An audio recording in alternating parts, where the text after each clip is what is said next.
Tahiti Vibes, avec les véhicules Fave, disponibles au comptoir d'importation automobile de Mamaou. Yorana et Maeva sur ITFM dans votre émission Tahiti Vibes. Aujourd'hui, ce qui va faire vibrer notre Fénois, c'est le théâtre. Mais pas n'importe quel théâtre, puisque là, on est dans une histoire magnifique, me semble-t-il, celle du petit Albert Einstein. Et on a le plaisir d'accueillir sous la houlette de la production de Rideau Rouge la compagnie Juste là, avec leur première création, autour de ce petit Einstein. Alors, on accueille les deux co-adaptateurs, Sylvia Roux qui est bien cachée, tout simplement parce que tu joues Albert. Et du coup, je ne voulais pas démasquer tout de suite le petit garçon. Si vous voulez le découvrir, il faut venir sur scène. Voilà, ça c'est du teaser. Vous identifiez. Voilà. Et Thomas L'Empire, donc tu es aussi le co-adaptateur donc du roman de Brigitte Kernel. Alors comment on arrive à se lancer dans l'adaptation d'un roman autour d'Albert Einstein? Alors là, c'est peut-être plus à toi, Sylvia, de répondre à cette question, puisque c'est Sylvia qui m'a proposé. En fait, on était en plein confinement, vous vous rappelez le mois de mars, quand on savait pas à quelle sauce on allait être mangé. Oui. Et du coup, je trouvais qu'il y avait une urgence, c'était que si tous les théâtres restaient fermés, il fallait inventer une histoire. La compagnie Juste là, elle a toujours un credo, c'est les destinées singulières, des histoires de vie différentes. D'accord. Donc on s'est dit, il faut inventer quelque chose. Et nos exigences, c'était toute génération. Il fallait trouver un spectacle pour les adultes, mais où les enfants peuvent s'identifier. Et aussi qui parle à tout le monde et qui soit simple en termes de décor, qu'on puisse le promener partout. Puisque le but de Juste là, c'est... On a créé cette compagnie le 9 octobre, elle a tout juste 1 an, dédiée à la création et à la transmission littéraire, théâtrale, cinématographique. Donc Albert Einstein, un enfant à part, 2 bancs, un tableau noir, pour pouvoir vadrouiller partout. Et on est super heureux d'être ici. D'ailleurs, je rebondis tout de suite, parce que vous êtes notre première date de tournée, donc ça attaque très fort à l'international. Ah, c'est la première? En fait, on a déjà joué pendant presque 1 an. D'accord. À Paris et au Festival d'Avignon. J'ai gagné le prix d'interprétation. Je pense que c'était vraiment parce qu'ils ont voulu souligner le défi d'interprétation de la comédienne, d'un petit garçon de 9 ans. Oui. Mais l'idée, c'était vraiment de parler des enfants différents pour donner de l'espoir. Il est dyslexique, il est colérique, il est insupportable pour sa moumoune, il a 9 ans. Il est incompris. Mais ouais. C'est ça. Ouais. C'est ce qu'il faut entendre. Et moi, j'appelle tous les parents qui ont des enfants justement différents à venir voir cette pièce. Toi, tout de suite, d'emblée, je le dis, parce que la différence, c'est pas facile à vivre quand on est un enfant. C'est pas facile non plus pour les parents. Et on interviewera tout à l'heure la maman du petit Albert. Alors, on le disait, Sylvia, toi, tu joues donc Albert entre 9 ans et 11 ans. Voilà, je quitte pas le plateau pendant une heure.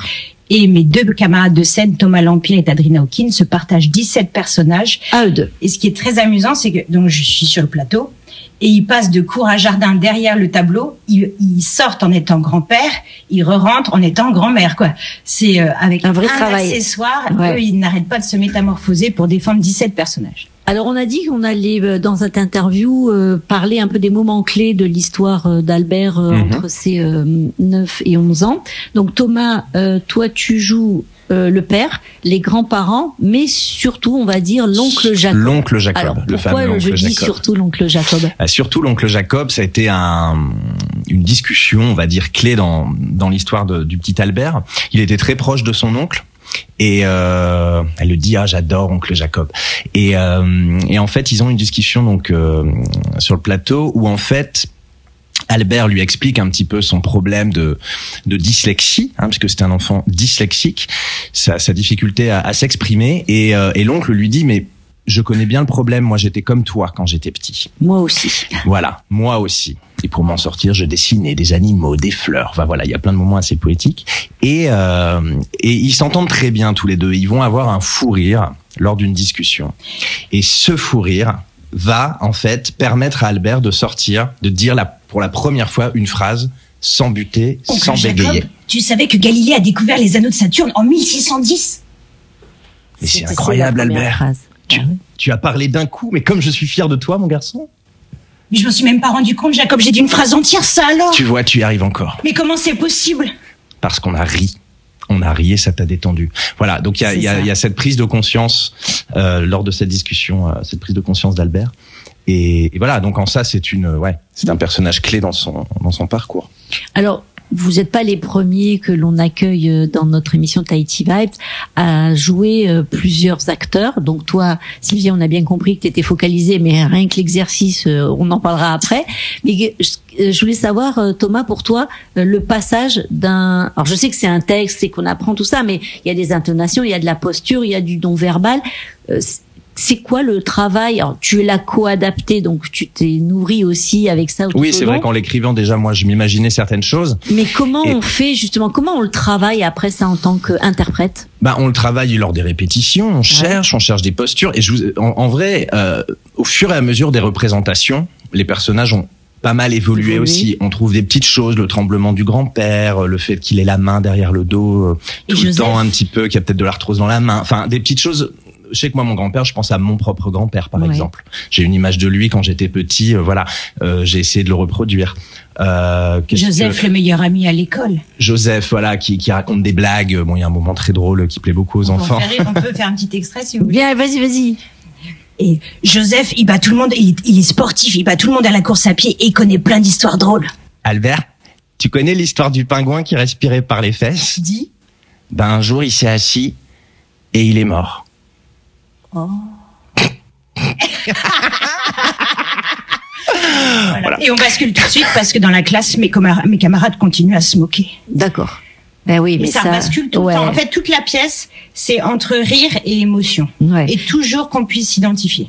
Et justement, parce que je pense qu'on ne doit pas sortir complètement indemne de cet exercice, parce que émotionnellement, c'est quand même au taquet tout le temps, non? Ah oui, et puis la seule chose qu'on a inventée dans la pièce, c'est qu'on savait que Albert Einstein avait un petit chien, mais on savait pas son nom. On l'a appelé Trouillard, pour expliquer qu'il avait peur des mouches et toujours demandé à Oncle Jacob, toi qui fais de la psychologie, tu saurais faire de la psychologie sur Trouillard? Mais pourquoi? Qu'est-ce qu'il a? Il a peur des mouches. Mais Albert...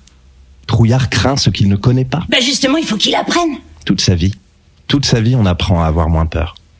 Voilà. Et vous voyez, toute sa vie, c'est que des messages comme ça et qui fusent, qui vont très vite. Le spectacle dure qu'1h05. Ouais, ça va très vite. Mais voilà, en fait, on voulait que les gens ne respirent pas, ils partent avec nous. Ouais. Et à la fin, quand on dit à tout le monde, si les enfants dans la salle veulent venir sur le plateau pour faire une photo de famille, on a le droit de tous tirer la langue. Ouais. Encore une fois, on était en plein confinement avec les masques. C'était la Libye, on était tous ensemble à désobéir. On a des gens de 80 ans qui disent on peut venir. Je dis j'ai invité les enfants. Ouais. J'ai pas dit en chacun de nous sommeille un enfant. Un enfant, évidemment. Dès qu'on évoque l'émotion, je pense qu'il y a ce retour en enfance qu'on a tous. Et puis tout interprète, au-delà de Albert Einstein, je pense que tout comédien, on passe par un film émotionnel. J'avais mon maître Jean Périmoni, il disait le comédien c'est un sportif affectif. C'est ça. Et j'adore ça. C'est une performance dans l'émotion. Il s'agit pas de faire des pompes, il s'agit juste d'avoir une colonne d'air qui respire suffisamment bien pour laisser passer toute émotion, tout message, être totalement à fleur de peau tout le temps. Avec l'amusement en toile de fond. C'est bien pour ça qu'on dit jouer la comédie d'ailleurs. Exactement, jouer la comédie. Comment on ressort, en fin de compte, après la représentation de tout cet ascenseur émotionnel, de tous ces personnages, Thomas? Franchement, on ressort grandi à chaque fois. Enfin, moi, je sais que j'aurais aimé dire certaines choses dans ma vie à moi, que disent les personnages. Moi, j'ai un neveu qui est autiste, et je sais que la première représentation qu'on a faite, c'était au Studio Héberto à Paris. Mon neveu était dans la salle. Et à la fin, je veux pas dire la phrase parce que c'est dommage. Bon, bref. Non, en tout cas, je parle de la différence face public et à l'intérieur, mais je me suis effondré parce que je me suis dit, waouh, donner ce témoignage-là à travers une pièce, donc à travers du jeu, encore une fois, et à travers de l'amusement, réussir à transmettre un tel message, c'est tellement un bonheur. Et on ressort, grandi d'avoir fait partager ça aux gens et d'en être une petite fourmi, quoi, une petite pièce. Un petit rouage. Un petit rouage de peut-être une avancée des pensées des gens dans la salle. Ça, c'est important ce que tu dis, parce que justement, c'est les petits ruisseaux, qui font les grandes rivières. Et on est un petit ruisseau à chaque fois. Exactement. Et toi, du coup, comment tu ressors de ça? Parce que c'est... Moi, c'est l'émotion, vraiment. C'est comme un parcours où on attaque. Première phrase, hop, douche noire et tout, faut lever la tête. Je m'appelle Albert Einstein. Ouais. J'ai 9 ans 3/4 depuis 3 jours, 5 heures et 46 minutes. Voilà, tout de suite on est dans le jeu. Mais comme on voulait pas parler de mathématiques, mais bien de l'humain, c'est comme... En fait, l'émotion vient pendant le spectacle. On n'a pas à la chercher. On a juste à être vrai, à incarner. Parce que l'injustice, quand on est enfant, quand le maître d'école, il se fout de lui parce qu'il donne la réponse tout de suite et il dit faux. Ah non. Non, c'est vrai. Il le met au coin, etc. Ouais. Pour un enfant, l'injustice, etc. Donc, l'émotion, oui, ça bascule tout le temps. On rit. En 2 secondes, j'ai les larmes aux yeux. Donc, c'est très, très... très intense pendant le spectacle, mais au moment de la fin, des applaudissements, et puis on sent les applaudissements nourris, et puis ça fait plaisir. Et le nombre de parents qui nous attendent à la fin, qui disent oh là là, merci. Donc c'est pour ça que justement, on va passer justement à l'autre partie de cette histoire et à l'autre personnage important qui est la psychologue. Mais ce que je voudrais dire, c'est vraiment et insister là-dessus. Au Fénois, on a quand même pas mal d'associations de parents pour des enfants qui rencontrent des problématiques différentes. Venez partager l'information, venez, parce que ça permettra à vos enfants de comprendre qu'ils ne sont pas seuls. C'est toujours le premier objectif, de savoir qu'on n'est pas seul. Et puis, voir aussi l'humour, l'amour et les émotions qu'il y a autour de tout ça. Vous êtes d'accord? Ah, c'est très tendre. Okay. Et c'était une des choses qui ressortait du public, c'était que ils venaient pour apprendre des choses et qu'ils s'attendaient pas à un spectacle aussi tendre. Écoute, je crois que ça c'est un beau mot de conclusion. Je vous remercie à tous les deux d'être venus. Merci à vous. Et puis beaucoup. On va maintenant passer à la partie très sérieuse, la psychologie. Alors justement, je disais un autre personnage très important dans cette pièce qui est joué par toi, Tadrina Hodkin, Yorana. Donc tu joues la mère, la petite sœur d'Einstein et aussi Erika, donc ce personnage qui a fait le diagnostic de cette situation parce que un enfant qui est en souffrance, il a besoin de sa maman, de sa petite sœur. De quelqu'un qui le comprenne au-delà de l'oncle Jacob. Alors, comment on rentre dans la vie d'Albert? Alors déjà c'est surtout le personnage d'abord la maman quand même qui se retrouve dans une difficulté surtout à cette époque-là parce que aujourd'hui il s'est passé beaucoup de choses. C'est-à-dire que maintenant on commence à percevoir un enfant qui va pas bien, mais à cette époque-là pas du tout. Non. Et donc un enfant qui avait des comportements différents, on associait ça à un problème de comportement, de colère. Donc la maman est dépassée par ça et elle est perdue. Et donc sa relation avec son enfant est pas du tout celle qu'elle aurait envie d'avoir, mais elle fait comme elle peut, avec les moyens qu'elle a. Et donc ça c'est très important. Et ils ont une complicité au moment où il évoque la musique. Oui. Quand il dit qu'une autre activité que je fais autant que le sport, débarrasser la table au moment du repas. Donc ça, évidemment, elle en peut plus parce qu'il arrête pas de casser les assiettes, etc. Hyper actif. Mais à un moment, il dit, mais quand on parle de la musique, alors là, elle me passe la main dans les cheveux. Et oui, elle a des moments de tendresse quand même. Oui, il y a le désespoir de pas comprendre ce qui se passe pour tous les parents. C'est clair ça. Mais c'est-à-dire que c'est une femme qui a quand même eu les gens qui connaissent un peu, qui a une image qui est assez négative. C'est une femme qui a été perçue comme très dur. Et en réalité, nous, on a essayé avec la pièce et le travail qu'on a fait de montrer qu'en fait, c'est surtout une femme qui est dépassée et qu'elle a énormément d'amour pour son enfant, mais qu'elle est désemparée. Et effectivement, ensuite, les autres personnages féminins qui vont accompagner Albert, donc il y a sa petite sœur avec qui il a une très belle relation et justement où avec cette sœur, il arrive à s'exprimer. Je pense qu'il est lui-même, ce qu'il n'arrive pas à être avec les autres. Avec elle, il est complètement ouvert et épanoui. Et ensuite il y a le personnage d'Erika, il y en a d'autres encore bien sûr, mais ça c'est vraiment les plus importants. Et Erika qui est donc cette psychologue qui va poser effectivement un diagnostic et mettre des mots sur ce qui est en train, sur ce que vit Albert et voilà sur ce qui se passe chez lui. Il pense trop. Il pense trop. Ouais, le cerveau qui Alors il y a cette psychologue, mais il y a aussi un médecin. Enfin, ce qui est assez formidable dans la pièce, c'est aussi qu'on voit que c'est un enfant qui a une problématique. Mais quand les gens autour le regardent, l'observent et l'accompagnent, lui est capable également aussi de se poser la question sur ce qui lui arrive. Donc c'est des questions. Les autres se posent des questions, mais lui se pose aussi des questions sur lui-même, et ça permet d'avancer. Tout à fait. Voilà. Et ça c'est très beau dans la pièce. C'est pour ça que je disais ce côté un peu psychologue, parce que justement ça a été aussi un moment clé du coup pour lui, hein, Albert?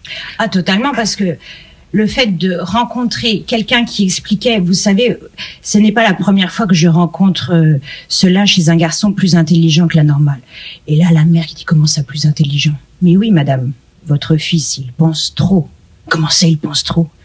Et oui, il pense tellement il n'arrive pas à comprendre ce qu'il a, et du coup les mots s'engluent, etc. Donc ça explique plein de choses. Ça explique la dyslexie et tout ça. Il y a un moment où mon personnage craque en disant « C'est ça le problème, pourquoi ?» C'est clair. Pourquoi? Bon, alors de nombreux parents vont pouvoir avoir le plaisir de se retrouver dans cette situation. Et aussi, on a parlé des enfants différents. Ouais. Donc ils peuvent être dyslexiques, il y a des troubles autistiques, ils peuvent être simplement hyperactifs, ou ils peuvent même être simplement gourmands. Parce que Albert avait aussi des petits problèmes de poids. Voilà. Bah, comme tous il compense, il faut qu'il se fasse plaisir quand même, ce petit Albert. Et puis voilà, donc on invite les parents qui ont des enfants, qui comme ça, pour lesquels ils sont à la recherche de solutions. Ça permet toujours d'avoir un regard extérieur comme ça et de se dire ah oui, peut-être, et puis de se déculpabiliser, parce que c'est pas facile d'être parent d'enfants différents. Et c'est le propre aussi de la compagnie juste là, c'est que on l'a bien dit à Stéphane, grâce à qui on est là aujourd'hui. C'est que on était dans la démarche d'organiser même des bords de scène, des rencontres après, avec grand plaisir. D'accord. Bah écoute, et puis on va relayer une petite chose que je voudrais ajouter, c'est que on apprend beaucoup de choses aussi sur Albert Einstein qu'on ne connaît pas de son enfance. Parce qu'on connaît le savant, mais on ne sait pas l'enfant qu'il était. Et ça aussi, c'est intéressant. On connaît l'image d'Albert Einstein, les cheveux qui hirsutes et qui tirent la langue. Bah là, j'ai une vraie perruque, je m'arrache les cheveux à un moment sur scène, j'en peux plus, je tape autour de moi à coups de poing, à coups de pied. Et tout ça, et je voudrais cracher ma langue.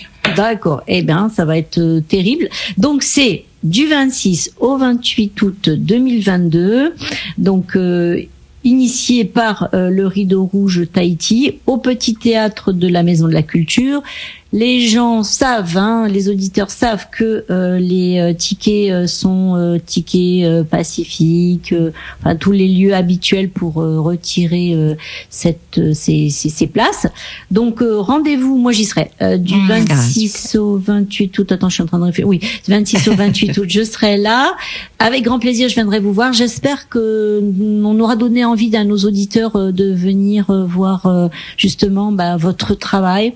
Avec grand plaisir, et c'est vraiment notre but. Rencontrer des gens, partager l'émotion, la création, l'identification et zéro jugement. Merci à vous deux. Merci. Et puis Maëva sur le Fénois, puisque on va pas se cacher la vérité. Vous arrivez, vous êtes très courageux.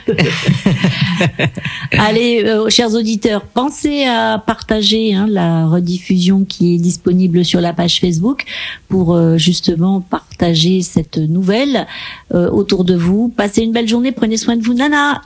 Merci. Tahiti Vibes, avec les véhicules FAV disponibles au comptoir d'importation automobile de Mamao.